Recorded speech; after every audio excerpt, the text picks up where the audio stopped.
नमस्कार जिज्ञासा मनो। मैं पिप हूँ और आज मेरी कार्यशाला मुझे एक अजीब तरह से शांत जगह पर ले आई है। न कोई इंजन, न कोई मशीन, बस जंगल की आवाज। एक साधारण पेड़ को सही तरीके से तैयार किया जाए तो वो मानव इतिहास के पन्ने बन जाता है। हम कागज की बात कर रहे हैं और आज हम पूरी तरह से पीछे जाकर जानेंगे कि इसे आखिर बनाया कैसे जाता है। मानव इतिहास के अधिकांश हिस्से में कागज अस्तित्व में ही नहीं था। कागज से पहले इंसान पत्थर, मिट्टी और जानवरों की खाल पर लिखा करते थे। सोचिए, अगर आपको पत्थरों की लाइब्रेरी उठा के ले जानी पड़े। फिर मिस्र वासियों ने नील नदी के किनारे कुछ असाधारण खोजा। उन्होंने पपीरस पौधों को दबाकर दुनिया की पहली कागज जैसी लेखन सतह बनाई। लेकिन असली कागज सबसे पहले प्राचीन चीन में लगभग 2000 साल पहले बनाया गया था। छाल, कपड़ा और पौधों के रेशों को गूंथकर गूदा बनाया गया, फिर उसे पतली चादरों में सुखाया गया और अचानक विचारों ने यात्रा करना शुरू कर दिया। किताबें राज्यों में फैली, वैज्ञानिकों ने खोजें साझा की, नक्शे समुद्र पार कर गए।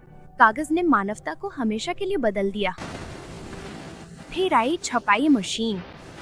अचानक किताबों की नकल पहले से कहीं ज्यादा तेजी से होने लगी। ज्ञान पूरी दुनिया में फैल गया। आज भी कागज हमारे चारों ओर हैं। किताबें, रसीदें, पैकेजिंग, टिश्यू, पैसे, आपके दरवाजे पर आने वाले गत्ते के डिब्बे। आधुनिक कागज आज भी वहीं से शुरू होता है जहां से हमेशा शुरू होता आया है, जंगल से। कई कागज कंपनियां जिन पेड़ों को काटती हैं, उनकी जगह नए पेड़ लगाती हैं। पूरे जंगलों को बड़े खेतों की तरह सावधानी से प्रबंधित किया जाता है। जैसे ही पेड़ तैयार हो जाते हैं, विशाल कटाई मशीनें उन्हें काटती हैं और लकड़ियों को बड़े-बड़े कागज कारखानों की ओर ले जाती हैं। लकड़ियां इतने विशाल कागज कारखानों में पहुंचती हैं जो हर दिन हजारों पेड़ों को संसाधित कर सकते हैं। सबसे पहले छाल हटानी होती है। विशाल घूमते हुए ड्रम लकड़ियों को घुमाते हैं, जिससे उनकी खुरदुरी बाहरी छाल उतर जाती है। इसके बाद बड़ी बड़ी ब्लेड्स लकड़ियों को लाखों छोटे छोटे टुकड़ों में काट देती हैं। लकड़ी के टुकड़ों को गर्मी और रसायनों की मदद से पकाया जाता है, जब तक कि मजबूत सेल्यूलोज रेशे लकड़ी से अलग नहीं हो जाते। और यहाँ वो हिस्सा है जिसकी किसी को उम्मीद नहीं होती। कागज वास्तव में लकड़ी से नहीं बनता है। ये लकड़ी के अंदर छिपी हुई चीज से बनता है, जो कि सूक्ष्म सेल्यूलोज रेशे होते हैं। एक बार अलग हो जाने के बाद ये रेशे एक नरम गीले मिश्रण में बदल जाते हैं, जिसे पल्प कहा जाता है। ये अजीब सा गूदा कागज बनाने की प्रक्रिया का मुख्य हिस्सा है।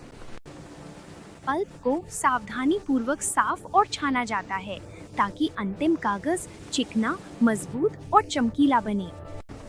कुछ कागजों को चमकदार सफेद रंग में ब्लीच किया जाता है, जबकि कुछ अपने प्राकृतिक भूरे रंग को बनाए रखते हैं, जैसे कि गत्ता। अब बारी आती है सबसे अद्भुत मशीन की, विशाल कागज बनाने वाली मशीन की। कुछ मशीनें फुटबॉल के मैदान से भी लंबी होती है। गीले पल्प को विशाल चलती हुई जालियों पर छिड़का जाता है, जहां रेशे आपस में जुड़कर पतली चादरों का रूप लेने लगते हैं। भारी रोलर्स कागज से बहुत अधिक मात्रा में पानी निचोड़ देते हैं, जब तक कि केवल रेशे ही न बच जाएं। फिर कागज विशाल गर्म सिलेंडरों से होके गुजरता है, जब तक कि वो सूखा, मजबूत और चिकना ना हो जाए। तैयार कागज को विशाल रीलों में लपेटा जाता है, जिनका वजन एक कार से भी ज्यादा हो सकता है।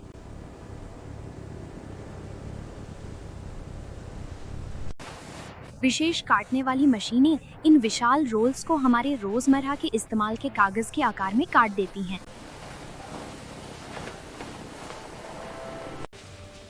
कुछ कागज किताबों और नोटबुक्स का रूप ले लेते हैं, जो कहानियों, विचारों और चित्रों से भरे होते हैं। अन्य कागज गत्ते के डिब्बों में बदल जाते हैं, जो हर दिन दुनिया भर में लाखों उत्पादों को ले जाते हैं। लेकिन कागज की यात्रा अक्सर एक बार इस्तेमाल के बाद खत्म नहीं होती। पुराने कागज को फिर से रिसाइकल किया जा सकता है और उसे दोबारा ताजा पल्प में बदला जा सकता है। एक अकेला पेड़ हजारों हजार कागज के पन्नों में बदल सकता है। और शायद सबसे असाधारण बात यह है कि कागज विचारों को उन लोगों के जाने के बाद भी जीवित रहने देता है जिन्होंने उन्हें लिखा था। तो आपको क्या लगता है, कागज ने अब तक सबसे असाधारण चीज क्या बनाई है? किताबें, नक्शे, कला या वे विचार जो दुनिया बदल देते हैं? हमें नीचे बताएं। वर्कशॉप पहले से ही गूंज रही है, यानी कहीं ना कहीं कोई नई जगह हमारा इंतजार कर रही है। अगली बार तक खोजते रहिए, सोचते रहिए, ये कैसे बनता है।